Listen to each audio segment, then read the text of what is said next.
ನಮಸ್ಕಾರ, ನಾನು ನಿಮ್ಮ ಡಿಎಂ ಗೌಡ. ಪಂಚಮಸಾಲಿ ಸಮುದಾಯದ ವಚನಾನಂದ ಶ್ರೀಗಳು ಬಿಜೆಪಿ ವಿರುದ್ಧ ರಣಕಹಳೆಯನ್ನು ಊದಿದ್ದಾರೆ.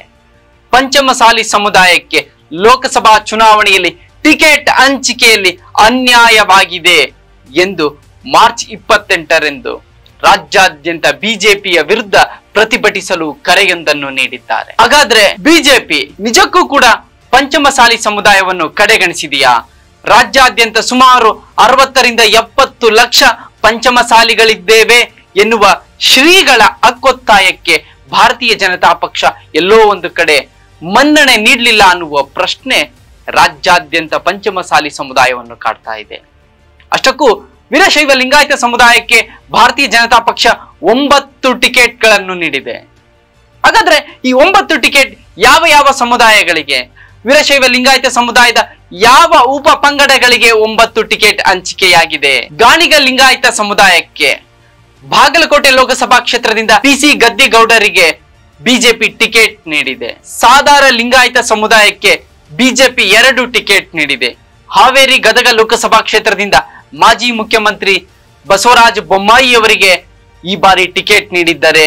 ದಾವಣಗೆರೆ ಲೋಕಸಭಾ ಕ್ಷೇತ್ರದಿಂದ ಸಾದಾರ ಲಿಂಗಾಯತ ಸಮುದಾಯದ ಜಿಎಂ ಸಿದ್ದೇಶ್ವರ್ ಅವರ ಪತ್ನಿ ಗಾಯತ್ರಿ ಸಿದ್ದೇಶ್ವರ್ ಅವರಿಗೆ ಭಾರತೀಯ ಜನತಾ ಪಕ್ಷ ಟಿಕೆಟ್ ನೀಡಿದೆ. ಶೆಟ್ಟಿ ಲಿಂಗಾಯತ ಸಮುದಾಯಕ್ಕೆ ಬಿಜೆಪಿ 1 ಟಿಕೆಟ್ ನೀಡಿದೆ. ತುಮಕೂರು ಲೋಕಸಭಾ ಕ್ಷೇತ್ರದಲ್ಲಿ ವಿ ಸೋಮಣ್ಣನವರಿಗೆ ಭಾರತೀಯ ಜನತಾ ಪಕ್ಷ ಅವಕಾಶ ಮಾಡಿಕೊಟ್ಟಿದೆ. 4 ಲೋಕಸಭಾ ಕ್ಷೇತ್ರದ ಟಿಕೆಟ್ ಅನ್ನು ಲಿಂಗಾಯತ ಬಣಜಿಗ ಸಮುದಾಯಕ್ಕೆ ನೀಡಿದೆ. ಹಾಗಾದ್ರೆ ಯಾರು ಅವರು? ಯಾವ್ಯಾವ ಕ್ಷೇತ್ರದಲ್ಲಿ 4 ಟಿಕೆಟ್ ಹಂಚಿಕೆಯಾಗಿದೆ ಎಂದು ನೋಡಿದರೆ, ಶಿವಮೊಗ್ಗ ಲೋಕಸಭಾ ಕ್ಷೇತ್ರದಿಂದ ಬಿಎಸ್ ಯಡಿಯೂರಪ್ಪನವರ ಪುತ್ರ ಬಿವೈ ರಾಘವೇಂದ್ರ, ಚಿಕ್ಕೋಡಿ ಲೋಕಸಭಾ ಕ್ಷೇತ್ರದಿಂದ ಶಶಿಕಲಾ ಜೊಲ್ಲೆ ಅವರ ಪತಿ ಅಣ್ಣಾ ಸಾಹೇಬ್ ಜೊಲ್ಲೆ, ಬೆಳಗಾವಿ ಲೋಕಸಭಾ ಕ್ಷೇತ್ರದಿಂದ ಮಾಜಿ ಮುಖ್ಯಮಂತ್ರಿ ಜಗದೀಶ್ ಶೆಟ್ಟರ್ ಅವರಿಗೆ ಮತ್ತು ಬೀದರ್ ಲೋಕಸಭಾ ಕ್ಷೇತ್ರದಿಂದ ಹಾಲಿ ಕೇಂದ್ರ ಸಚಿವ ಭಗವಂತ ಖೂಬಾ ಅವರಿಗೆ ಸೇರಿದಂತೆ ಒಟ್ಟು 4 ಲೋಕಸಭಾ ಕ್ಷೇತ್ರದ ಟಿಕೆಟ್ ಅನ್ನು ಲಿಂಗಾಯತ ಬಣಜಿಗ ಸಮುದಾಯಕ್ಕೆ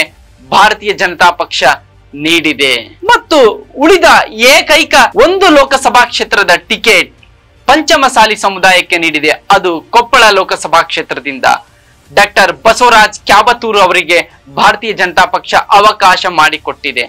ಪಂಚಮಸಾಲಿ ಸಮುದಾಯದ ಹರಿಹರ ಪೀಠದ ಜಗದ್ಗುರು ಶ್ರೀ ವಚನಾನಂದ ಶ್ರೀಗಳು ಪಂಚಮಸಾಲಿ ಸಮುದಾಯಕ್ಕೆ 2 ರಿಂದ 3 ಲೋಕಸಭಾ ಕ್ಷೇತ್ರದ ಟಿಕೆಟ್ ನೀಡಬೇಕೆನ್ನುವ ಹಕ್ಕೊತ್ತಾಯವನ್ನು ಮಾಡುತ್ತಲೇ ಬಂದಿದ್ದರು.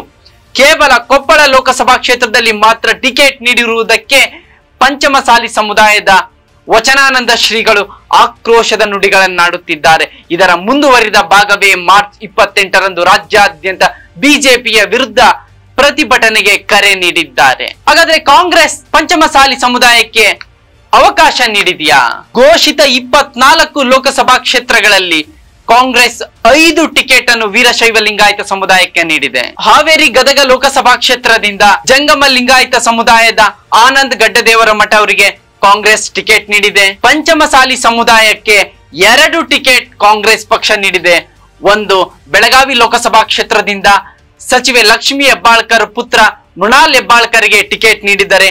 ಮತ್ತೊಂದು ಬಾಗಲಕೋಟೆ ಲೋಕಸಭಾ ಕ್ಷೇತ್ರದಿಂದ ಸಚಿವ ಶಿವಾನಂದ ಪಾಟೀಲ್ ಪುತ್ರಿ ಸಂಯುಕ್ತ ಶಿವಾನಂದ ಪಾಟೀಲ್ಗೆ ಟಿಕೆಟ್ ನೀಡಿದೆ. ಬಣಜಿಗ ಲಿಂಗಾಯತ ಸಮುದಾಯದಿಂದ ಕಾಂಗ್ರೆಸ್ 2 ಟಿಕೆಟ್ ನೀಡಿದೆ. ಸಚಿವ ಈಶ್ವರ್ ಖಂಡ್ರೆ ಪುತ್ರ ಸಾಗರ್ ಖಂಡ್ರೆಗೆ ಬೀದರ್ ಲೋಕಸಭಾ ಕ್ಷೇತ್ರದಿಂದ ಟಿಕೆಟ್ ನೀಡಿದರೆ, ಸಚಿವ ಎಸ್ ಮಲ್ಲಿಕಾರ್ಜುನ್ ಅವರ ಪತ್ನಿ ಡಾಕ್ಟರ್ ಪ್ರಭಾ ಮಲ್ಲಿಕಾರ್ಜುನ್ಗೆ ದಾವಣಗೆರೆ ಲೋಕಸಭಾ ಕ್ಷೇತ್ರದಿಂದ ಕಾಂಗ್ರೆಸ್ ಬಣಜಿಗ ಸಮುದಾಯಕ್ಕೆ ಟಿಕೆಟ್ ನೀಡಿದೆ.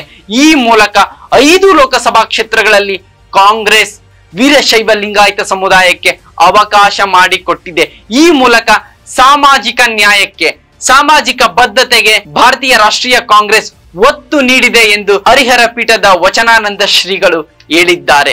ಈ ಮೂಲಕ 9 ಲೋಕಸಭಾ ಕ್ಷೇತ್ರದ ಟಿಕೆಟ್ ನೀಡಿದರೂ ಕೂಡ ಪಂಚಮಸಾಲಿ ಸಮುದಾಯವನ್ನು ಕಡೆಗಣಿಸಿದ ಆರೋಪಕ್ಕೆ ಗುರಿಯಾಗಿದೆ. ಒಟ್ಟಾರೆಯಾಗಿ ವೀರಶೈವ ಲಿಂಗಾಯತ ಸಮುದಾಯದಲ್ಲಿ ಅತಿ ದೊಡ್ಡ ಪಂಗಡ ಎಂದು ಗುರುತಿಸಲ್ಪಡುವ ಪಂಚಮಸಾಲಿ ಸಮುದಾಯವನ್ನು ಭಾರತೀಯ ಜನತಾ ಪಕ್ಷ ಸತತವಾಗಿಯೇ ಕಡೆಗಣಿಸುತ್ತಾ ಬಂದಿದೆ ಎಂದು ಶ್ರೀಗಳು ಪದೇ ಪದೇ ಆರೋಪಿಸುತ್ತಿರುವ ಸಂದರ್ಭದಲ್ಲಿ ಮಾರ್ಚ್ 28ಕ್ಕೆ ಬಿಜೆಪಿ ವಿರುದ್ಧ ರಾಜ್ಯಾದ್ಯಂತ ಪ್ರತಿಭಟನೆಗೆ ಶ್ರೀಗಳು ಕರೆ ನೀಡಿರುವ ಹಿನ್ನೆಲೆಯಲ್ಲಿ ಪಂಚಮಸಾಲಿ ಸಮುದಾಯ ಬಿಜೆಪಿ ಮತ್ತು ಕಾಂಗ್ರೆಸ್ ಪಕ್ಷವನ್ನು ಯಾವ ದೃಷ್ಟಿಕೋನದಲ್ಲಿ ಲೋಕಸಭಾ ಚುನಾವಣೆಯಲ್ಲಿ ಪರಿಗಣಿಸಿ ಮತವನ್ನು ನೀಡುತ್ತೆ ಅನ್ನುವುದು ರಾಜ್ಯಾದ್ಯಂತ ಕುತೂಹಲಕ್ಕೆ ಕಾರಣವಾಗಿದೆ.